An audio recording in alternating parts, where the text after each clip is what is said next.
আসসালামু আলাইকুম। আজকে যে যার জানাজায় আসছিলাম, উনি আমার বড় ভাবি লাগে। আমি আলিফ বাতা শেখার জন্য সর্বপ্রথম আমি তার কাছে যাই।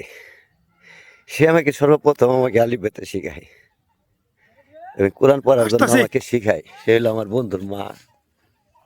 এই আমার বন্ধু শওকত। আর আম্মার জন্য দোয়া করবেন।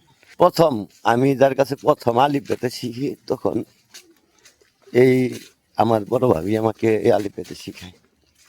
আল্লাহ পাক যেন তাকে জান্নাতুল ফেরদৌস নসিব করে। এই আমার বন্ধু হইলো বাংলাদেশ বিজিবিতে চাকরি করে, আমরা একাত্তরে থাকি। একাত্তরে ছোটবেলা থেকে একাত্তরে মানুষ, সে একাত্তরে ওর আম্মার কাছ থেকে আমি আলিফ বেতে শিখা, কোরআন শরীফ শিখা ওর আম্মার কাছ থেকে। দোয়া করবেন সবাই। আজকে যার দাফন কার্য করতেছি তিনি হলেন আমার কোরআন শিক্ষার প্রথম উস্তাদ, আমার শ্রদ্ধেয় ভাবি লাগতো। আমার বন্ধু শওকতের মা, আমার বন্ধু বর্তমান বিজিবিতে চাকরি করে। আমরা ছোটোবেলা থেকে একাত্র লেখাপড়া করতাম। ওর মা আজকে দুনিয়ার মায়া ছেড়ে চলে গেছে। আমি মহান আল্লাহ পাকের কাছে দোয়া করি, আল্লাহ পাক যেন তাকে জান্নাতুল ফেরদৌস নসিব করে। আমার মতো অনেক মানুষকে সে কোরআন শিক্ষা দিয়েছে। আলিফ বেতে থেকে শুরু করে সে অনেক মানুষকে কোরআন শিক্ষা দিছে। তার মধ্যে আমি একজন। আমি আজকে তার কবরের কাজ সম্পন্ন করে আসলাম। মনের মধ্যে অনেক কষ্ট, জ্বালা, যন্ত্রণা। তারপরেও আমার বন্ধু আসছে, সে সুনামগঞ্জে থাকে, সেখান থেকে আসছে। অনেক মনের ভিতরে অনেক কষ্ট থাকাকালীনও কী করব, মহান আল্লাহ তাআলার নিয়ম মানতেই হবে। মহান আল্লাহ তাআলার আইন অনুযায়ী তাকে দাফন কার্য করা হলো। আমার বন্ধুকে নিয়ে আমি বেশ কিছু সময় ছিলাম।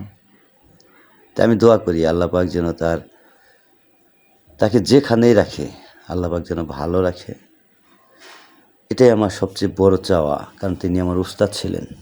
আমার প্রথম যে কোরআন শিক্ষার যে প্রথম যে আলিফ নামটা, যে আলিফ বা তা সা, যে প্রথম যে শিক্ষাগুরু আমার, যার কাছে থেকে আমি কোরআনটা শিক্ষা পাইছি, তাকে দাফন করে আসলাম।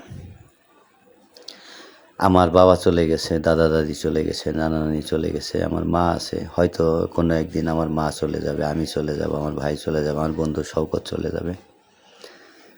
সেরকম সবাই তো চলে যেতে হবে। আল্লাহ পাক যেন সকলকে ভালো রাখে, আর আল্লাহ পাক যেন সকলকে মাফ করে দেয়। আল্লাহ পাক যদি সকলকে মাফ করে দেয় তাহলে তো আল্লাহ পাকের কোনো কম পড়বে না। আল্লাহ পাক যদি কাউরে না মাফ করে তাইলেও আল্লাহ পাকের খুব একটা লাভ হইব না। কাজে আমি মহান আল্লাহ তাআলার কাছে দোয়া করি যে আল্লাহ তুমি সকলকেই মাফ করে দিও। তার সাথে আমার যিনি উস্তাদ ছিলেন, আমাকে যে কোরআন শিক্ষা দিয়েছেন, তাকে তুমি মাফ করে দিও। এটা আমি মহান আল্লাহ তাআলার কাছে প্রার্থনা করি। আপনারা দোয়া করবেন, আমার বন্ধুর মায়ের জন্য দোয়া করবেন। অত্যন্ত ভালো একজন নারী ছিলেন, একজন ধর্মভীরু নারী ছিলেন। সে সবসময় নামাজ কালামের খুব মনোযোগী ছিলেন এবং আশেপাশে যত মানুষ ছিল, ছোটোবেলার থেকেই আমরা যারা প্রাইমারি স্কুলে পড়তাম তখন থেকে আর কি, যত মানুষ ছিল সকলকেই, যারা তার কাছে শিখার জন্য গেছে তাদের সকলকেই তিনি কোরআন শিক্ষা দিছে। এজন্য আমি বারবার বলি মহান আল্লাহ তাআলা যেন তাকে জান্নাতুল ফেরদৌস নসিব করেন, কারণ একজন কোরআন শিক্ষাদানকারী মানুষের চিরবিদায় হয়ে গেল আজকে।